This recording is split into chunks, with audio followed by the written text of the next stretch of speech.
Last Friday, on the last show that we had on our channel here, I was actually out on the jogging path, and Gary had sent me a number of information and some breaking news that made it look like Iran was getting ready to launch a response. And over the weekend, that's in fact exactly what happened with. And so most of the country has been paying a lot of attention to all of these attacks and the ramifications of what happened and what actually was the result of it. And was this just a paltry Iranian attack here? Is Israel going to launch a big response, as many have claimed? While all the focus is on that, there has been very little focus on the consequences and really the ramifications for all this for the United States. And we want to try to bring that focus back where it needs to be, because there's also lots of American pundits are almost screaming with a bloodlust, we need to attack Iran. We need to attack Iran, or we definitely should be helping Israel do the same thing. And they rarely think through what these things actually mean. But Biden has so far said he rules out helping Israel attack Iran if they respond further. And while that's actually okay, and I'm glad to hear that at the moment, it kind of hides that there have been a number of other actions Biden has already taken that has continued to inch us closer and closer into this war. Things you may not be aware of, but that's why we have Daniel Davis Deep Dive, to make you aware of them. And we have, to help us along today, one of our favorite guests, Matt Ho, former Marine, former State Department official, and currently the Associate Director of the Eisenhower Media Network. Matt, welcome back to the show. Hi, Danny. Good to see you. Well, there always seems to be something going on here, and we're always grateful to have your expertise. And this is just I have no idea what you want to talk about today, but yeah, right. You know, if you had been asleep ever since Friday and didn't even know any of this stuff, you would still have better things to say about it than most of the people that I'm seeing on a lot of the mainstream news. So you definitely got that going for you. Thank you. But let's That's kind of low, admittedly a low bar, but thank you. Well, fair enough. Fair enough. I guess it is. That really wasn't as much of a compliment to you as I really intended it to be. So I guess when you look at it in context, but let's look at how low the bar actually is. So a lot of people want to intentionally take this out of context and just look at, oh my God, Iran did something unprecedented. For the first time in history, Iran attacked Israel from Iranian soil. And that's the narrative that's going on. And as a result, you have people like Steve Scalise saying, you know what, we need to actually take some action. And he wrote this on Twitter. He said, in light of Iran's unjustified attack on Israel, the House will move from its previously announced legislative schedule next week to instead consider legislation that supports our ally Israel and holds Iran and its terrorist proxies accountable. And then the part that really got me, the House of Representatives stands strongly with Israel, and there must be consequences for this unprovoked attack. Unprovoked attack. So they kind of forgot about this, the embassy, the Israeli attack on the Iranian embassy in Syria, which kind of had some important connotations for it. It's international law that has been respected literally for the most part for centuries, not just even decades. And you don't have to look much further back than the U.S. Consulate and an embassy that was attacked in Nairobi in 1999 by Al-Qaeda terrorists. And now this time it's the state of Israel that chose to violate that sanctity, that long-standing tradition. So Scalise seems to have forgotten about that. And ironically, so too did our close ally Britain. Lord Cameron, their foreign minister, was making the same kind of comment. And to their credit, the British media called him out. A reckless and dangerous thing for Iran to have done. And I think the whole world can see all these countries that have somehow wondered, well, you know, what is the true nature of Iran? It's there in black and white. What would Britain do if a hostile nation flattened one of our consulates? Well, we would take the very strong action. Well, I don't think he expected that. Right. But exactly. That was kind of a bold statement for the British press to say. You know, It was. I was really Yeah. surprised, but I mean, you could tell that. I mean, he's sitting there on set. He can't hide, and he can't undo that one. But that just exposes the absurdity of it. That you think that you can violate international law, and there's little crickets, at least on most of the West. Right. I think Israel itself said that this is a clear violation of international law, which, you know, the chutzpah, right, for Israel to say that. You know, it's you see these statements coming from our elected leaders, as well as from those appointed to positions of great power in the U.S. And, you know, if you didn't know the context, if you were new to all this, you would say, do these people understand English? Do they know what unprovoked and unjustified mean? I mean, because it's so bizarre, their use of language that is so contradictory to reality. But this, of course, gets back to the whole idea of propaganda, of Orwellian doublespeak, you know, that has become so established. It's so entrenched. And in the media, oftentimes does that as well. They just repeat this without providing the context, so that reporter in Britain did a great job correcting, or at least putting David Cameron on the spot. But the media doesn't just amplify or serve as stenographers often for those in power, but often too through their own work, often through omission, they help the narrative, the government's narrative, the empire's narrative go along. So, you know, you see that it'd be very easy when writing about what happened over the weekend to say Iran's retaliatory attacks on Israel. All you got to do is put that one word retaliatory in there, and that solves this whole problem. But I ask you to go back and look at the Post, the Journal, the Times, you know, the reporting from this weekend, and you don't see that type of language. The Wall Street Journal article I read, I think I had to go 10 paragraphs before I saw a reference to Israel's attack on Iran's consulate in Damascus. A friend of mine who doesn't really follow this stuff that much, she came into my house on Sunday, so full day, you know, a day after the attacks and everything.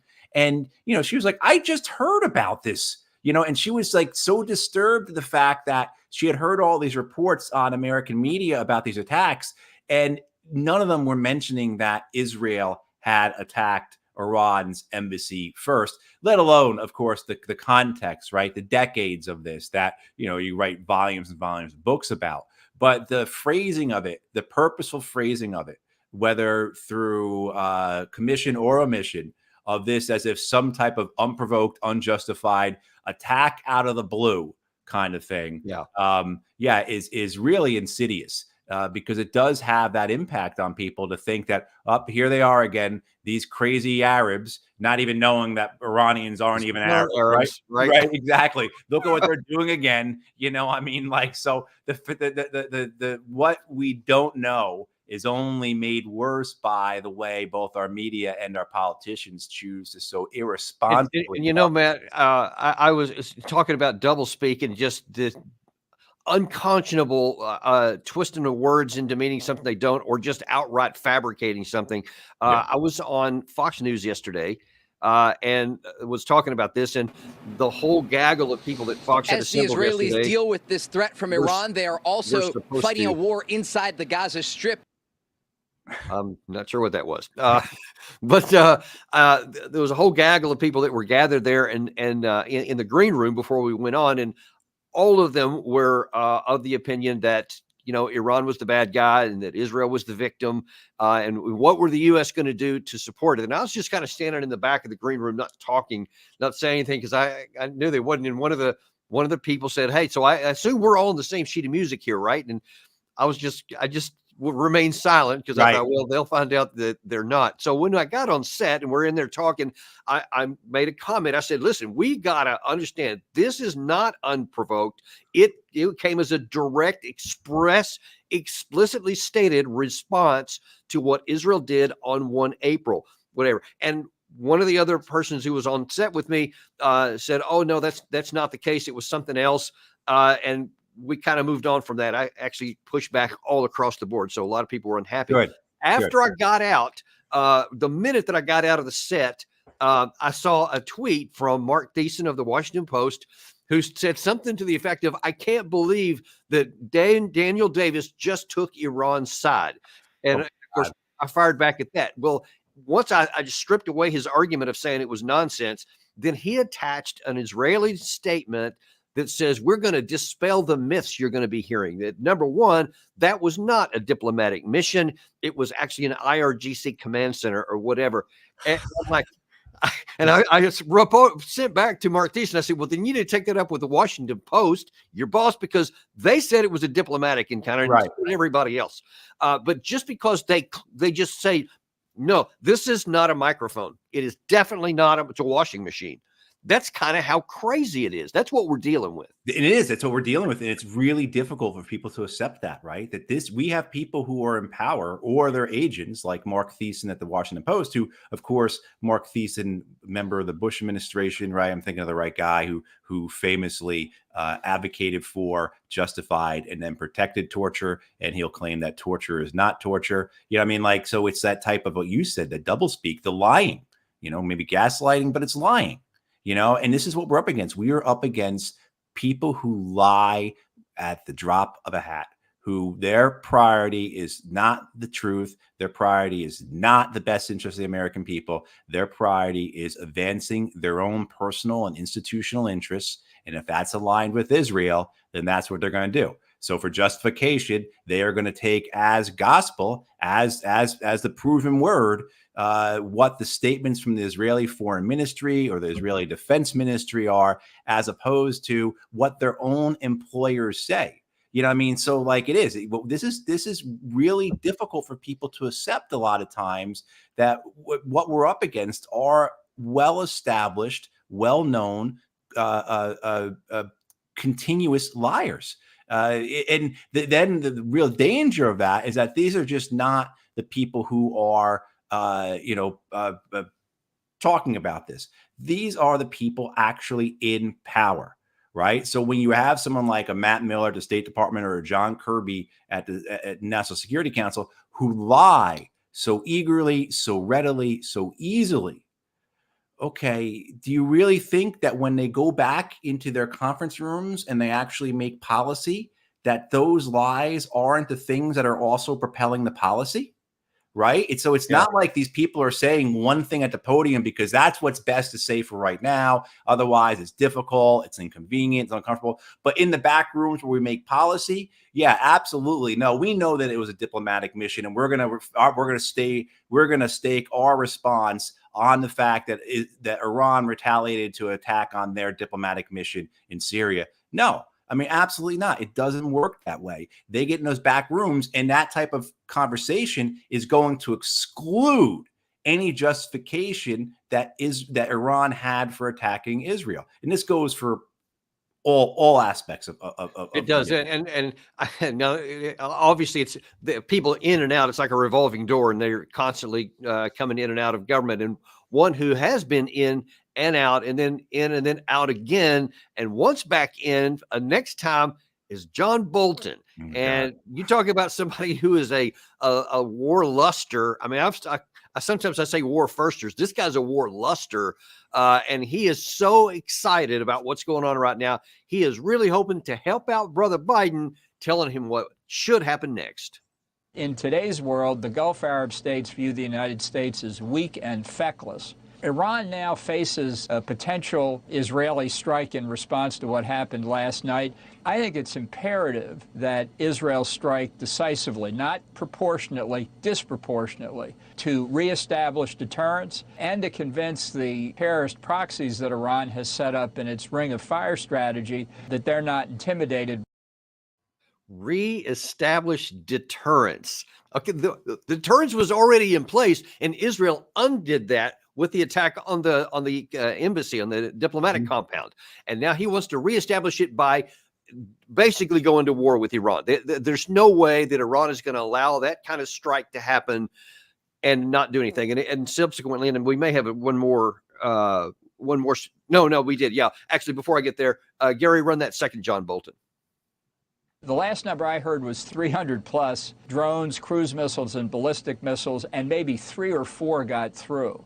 So who's the fool in this posture right now? Who looks weak? The regime in Iran looks weak. And a way to pin that down is for Israel to go after Iran's nuclear weapons program, which I think it can destroy or disable in very substantial part, if not totally. Yeah.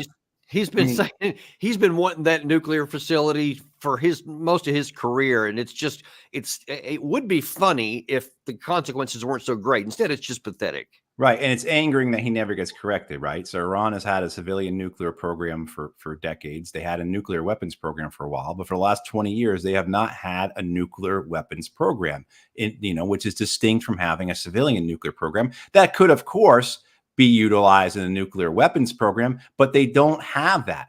And American intelligence has been saying this clearly for 20 years through successive administrations. And people like him never get corrected on that, let alone the fact that no one ever corrects him. None of these media people ever correct him and say, John Bolton, you've been wrong so many times. Why should we, you're wrong. You've been saying this for 20 years and we've never seen it. Why should we believe you? The other thing too is this crowing that's going on among these people like John Bolton and other pro-war advocates that somehow this was a decisive defeat for Iran, a decisive victory for Israel, the fact that Israel shot down all these drones and cruise missiles. Well, first of all, Iran gave about 72 hours of heads up on this attack. That is incredibly uncommon. And anyone who thinks that their purpose was in doing damage when they gave 3 days of notice on this attack, essentially to countries in the region, including to the Americans, that this was going to occur. And then on top of that, when they launched the attack, they announced it. And the drones take 7 or 8 hours. I was driving. My boss called me and he said, hey, they launched their attack. I said, oh, wow. But I started thinking, I wonder what they hit. And he said something to me along the lines like, yeah, it's supposed to be about 2 o'clock in the morning when the drones get there. This is, so if you are foolish enough, to use John Bolton's own words, to believe that this was an actual attack by Iran meant to achieve actual damage, then you are an absolute fool. You just don't know. You are so bound up in your own narrative and propaganda that you can't, or you're just frankly not that smart, which I think John Bolton might profess some of that. He just has the persistence, right? To continue on with it but yeah, this idea that somehow this was a great success for Israel, and you can look at the other way. They expended, the estimates are maybe $1 billion worth of air defense munitions. Those things are expensive to produce. They don't have that many. The United States could backfill, but hey, where have we sent our air defense munitions to, right? So we don't have Patriots to send them, kind of thing. The other aspect is that you also had those hypersonic missiles get through. And we have no idea of what those hypersonic missiles did in terms of damage to the Israeli air base they struck. But we do know they got through. And I think that was part of the message overall. Right. They sent all these flying lawnmowers, as they call the Shahed drone, because they knew they would be easy to shoot down. But I think that they also subtly to the Israeli Defense Forces said, by the way, if I need to, I can shoot these. And guess what didn't get shot down? I think that there was a message there. The other part of that message, Danny, as well, is that we've got 300 of these to waste. We're going to let you know that we're sending them and you can shoot them all down. We don't care. We've got plenty. We've got so many of these things. We're selling them around the world. Right. So that's the other message, if I would take as well, is that, okay, they just wasted 300 drones and cruise missiles. We also had to expend then how many of our air defense munitions? Right. So, that's huge the thought, right? So and the victory, of course, if the people who did this, both in Israel and Iran, the victories that I think they actually have is they can look at their domestic political audience and see the support they're getting from this. Even if it's not across the entire spread of their population, there are pockets that are very enthused within both Israel and Iran at the idea of this war. So that's very dangerous for us to also consider, as the fact that there's a beneficial domestic political win, if you will, for both sides in this, that can only encourage future actions, because the political leadership says, it worked pretty well when we attacked them. That worked pretty well. We really didn't suffer much damage. Yeah, it cost us a lot of air defense missions, or it cost us a lot of cruise missiles and drones, but we can replace those eventually, and the costs weren't that great, but the political points we scored were terrific. So let's do it again, and of course we know where that could go. Right, right. Yeah, and that's the issue. And that's kind of one of the cruxes of what we wanted to talk about today is what is the potential for the US getting sucked into a war. Now, President Biden has been, to his credit, pretty firm since this retaliation happened in saying that if Israel goes back and does another round into Iran, which many of their senior leaders are saying they're going to include again today, that we're not done and we're going to continue on. Biden says, then you're on your own on that one. We're not going to participate in that. And that's good as far as it goes. But what is not being paid attention to a lot is that we're already moving down that road. And here's a comment by John Kirby, which was meant to say what a great thing we're doing to help Israel. But there's some other messages here. Check this out. American leadership was absolutely vital to helping Israel defend itself. We had American fighter pilots in the air, first time ever that we were involved in the active defense of Israel in a combat sort of scenario. That's how seriously we take our commitments. And as the Israelis have said themselves, they couldn't have done what they did without American help.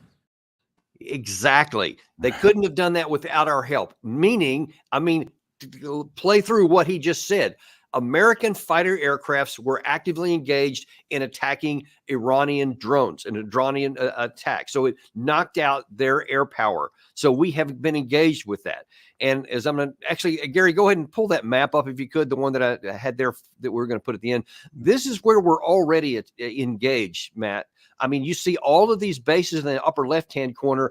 That number is a lot higher than 121 now, but those are the locations where our troops have been engaged by a lot of these Iran-backed groups. And as you and I have talked about before, those should all be withdrawn because they're nothing but points of strategic vulnerability. But every time one of those gets hit, then we respond. So we fired into Syria. We've assassinated leaders in Baghdad.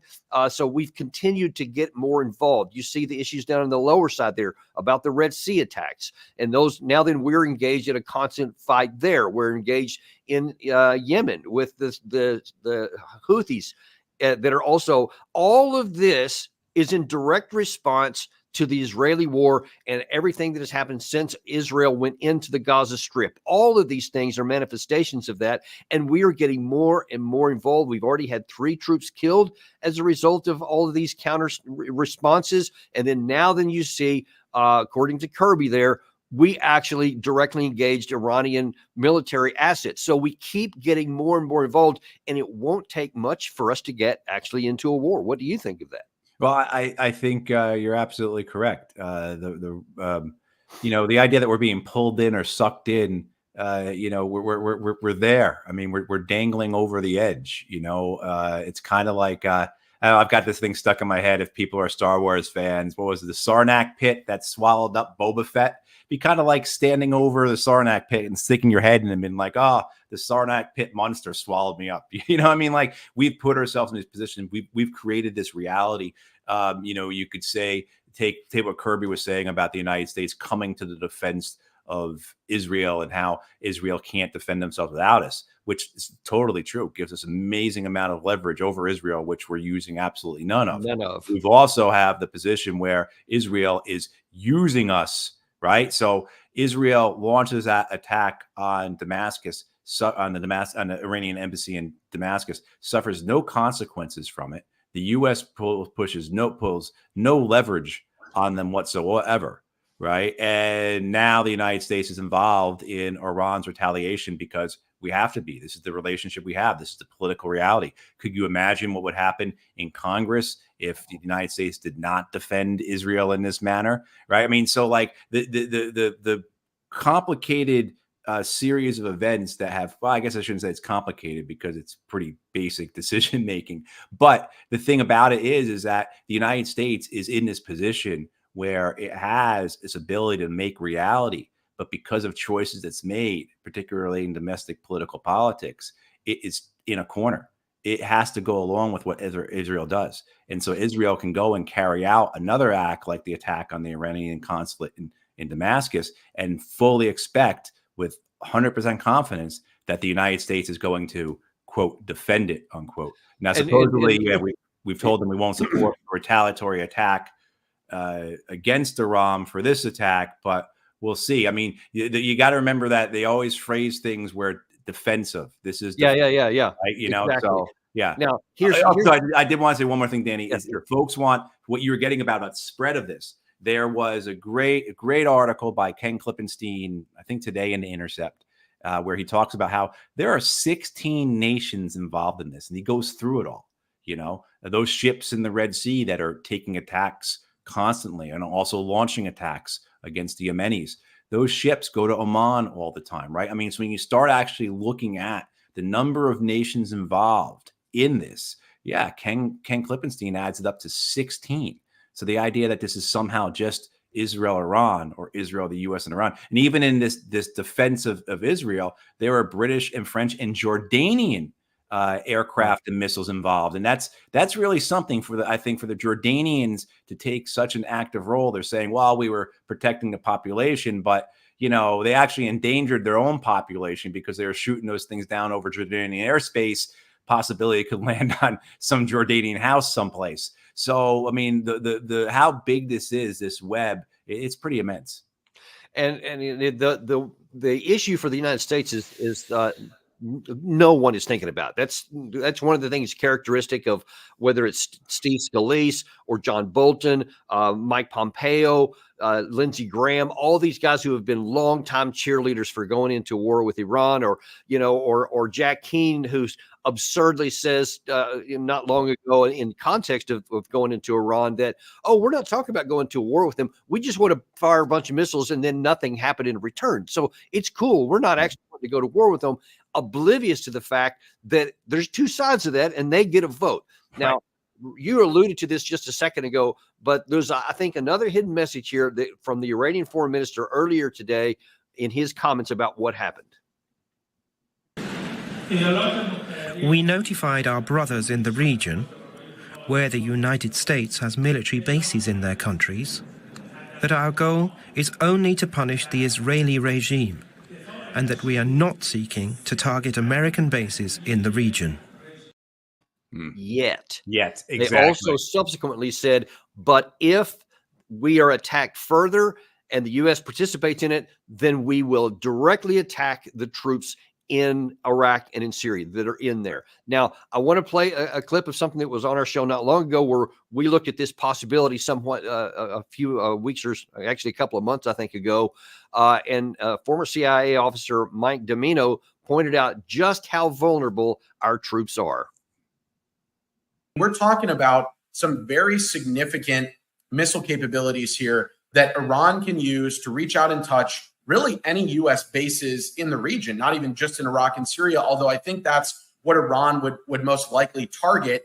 And look, if you're talking about a lot of these smaller bases that have, CRAMs, which use 20 millimeter cannons and have an effective range of about 6,000 to 8,000 feet and mostly shoot down, small drones and unguided rockets and stuff. Those systems are not capable of providing the air defense capabilities against these missiles. They're just not. Gary, can you bring that map back up again that I had there before? Matt, if you see on the upper left-hand corner there, those are locations where our troops are. There's no Iron Dome over them. Most of them don't even have Patriot systems. And those, a lot of those, even without the higher-end ballistic missiles from Iran, if they fired them at those, almost nothing could stop them. That's how vulnerable we are. Why does no one care about our troops there? I'm talking and there's another aspect of this, and I think we talked about this. I wrote about this back in January, like my nightmare, I think it was January, my nightmare scenario that would occur would be that you do get this position where Iran determines they have to use it or lose it. So they utilize their missile systems against our forces in Saudi Arabia, the UAE, Qatar, Bahrain, etc., essentially shutting down most of the air support for those bases, right? You have those bases in Iraq and Syria that are also targeted, but then you have large volumes of Iranian-aligned, Iranian allies in Syria and Iraq. Could those troops, could those militias, the PMF, Popular Mobilization Forces, these are the forces that defeated the Islamic State, very well trained, a lot of experience, good commanders. Could they then be utilized to attack the American bases? And so then you have a question of you don't have American air support because the air bases are shut down because of Iranian missile strikes. Then you don't have you have attacks on the bases themselves, so they're already damaged. But then you have this idea that would you have PMF forces attacking U.S. bases, U.S. facilities directly? And then you have this nightmare scenario then of those forces being overrun and possibly taken prisoner. And, I mean, so how this could go bad, in a nightmare scenario, it's easy to see. And I mean, so you take what the foreign minister of Iran was saying and the way he said it was like, as you said, we haven't decided to do that yet. It's also, I think, messaging to the Gulf monarchies that host these bases that, you have a decision to make. You have a decision, and you could, we know that many of these aircraft, or most of the aircraft that shot down our drones, came from your bases. And you have a decision to make what you want to do. Do you want to be involved in a war with us? I mean, because the role of the American aircraft and British aircraft in this was, and I guess French as well. I just understood the French were involved too. That my understanding, they shot down at least 100 of these things. According to Herbert, we had 70 by ourselves, and then there was the Jordanians, the French also had some more, and the Israeli Air Force. So yeah, altogether that was the case. Yeah. So I mean, what can occur from this? You also have to remember very clearly that the Iranians said, we consider this matter concluded. Right. Yeah. So after they launched their attacks, they said, this is done. Yeah. We don't want war. We don't want war. It's over. We and they didn't kill anybody. They've seriously hurt a Bedouin girl, but no one was killed that we know of. And no one was seen to be really hurt that we know of. And it really was this demonstration of capabilities that the Iranians were showing, as well as a way to give something to their political audience, to their people, and then as well to put, this is a warning. And so frankly, and it's kind of embarrassing. It showed a lot of restraint because there were a total of 16 Iranians that were killed in that embassy blast, right, on top of the 7 above the 7 generals or whatever it was. But there were 16 people killed. No one was killed in the Iranian response. So in right, many cases, it was less than tit for tat. Right. And again, as we spoke about, this was announced ahead of time. It was announced at the time of the launch. The Iranians are well aware of the capabilities of these air defense systems. I mean, they know what Israel has done before. They've also seen how these weapon systems or equivalent weapon systems have worked in Ukraine. And so that they do know that their stuff's not going to get through, particularly when it's got a 7 or 8 hour flight time. What I mean? So sounds like a lawnmower and is traveling, almost like as fast as a car. So exactly. Yeah. I don't even think they go barely about 100 miles an hour. I think. Right, I mean, yeah. So the hardest thing is for the aircraft to shoot them down because they're not advanced aircraft. Now, I want to ask your opinion on something related to this topic here, because I think it's really important that again, one of the biggest sins that our side always commits is that we don't think about what's next. We don't understand the consequences of stuff. We want to start an action. We don't think about how long it takes to sustain it. And I think that one of the biggest vulnerabilities for Israel is if they took this action that Bolton and some of these other people are talking about, that's not going to get rid of the Iranian regime. That's not regime change. It's not a defeat of military. It's just going to stir the hornet's nest up, because unless you invade with several 100,000 men and conquer the country, everything is still going to be viable and in action. If Israel gets into a sustained back and forth with Iran, and because it's going to be an air war, there's not going to be a lot of, I don't think, any ground troops other than maybe special forces involved in either side. Iran has thousands, tens of thousands of these drones, and they can just keep rolling them in there. And the interceptor missiles, this is the key part I wanted to ask you about. Given how many Patriot systems that we're sending to Ukraine already, the few we have in, J.D. Vance mentioned the other day that it's a very slow process to build those interceptor missiles. How many interceptor missiles does Israel have, and how long could they keep shooting them down before finally these cheap $30,000 drones can fly in uncontested and they can hit pinpoint targets? Right, exactly. That's what we've seen that in Ukraine to a degree. You can produce these drones so cheaply and so quickly, and then you can just throw them at the air defense systems to, one, overwhelm them, but also exhaust them. So I don't know what the ratio would be.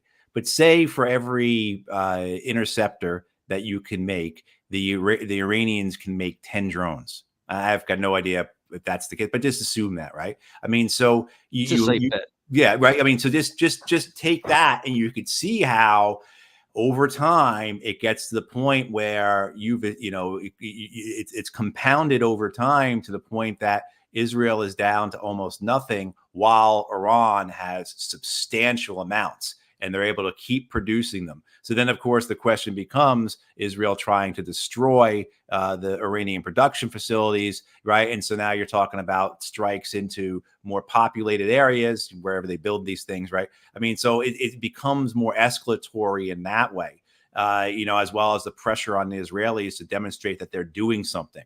Right, because if these drone strikes keep occurring, the Israeli public is going to be very upset, very dismayed, very angry that their government's not doing anything to protect them. So Israel then, of course, has to show that they're doing something. They have to make something impactful happen, whether it's real in sense of actually having an effect on Iran's military capabilities, or if it's just surely for propaganda. So now you start seeing maybe more extreme events.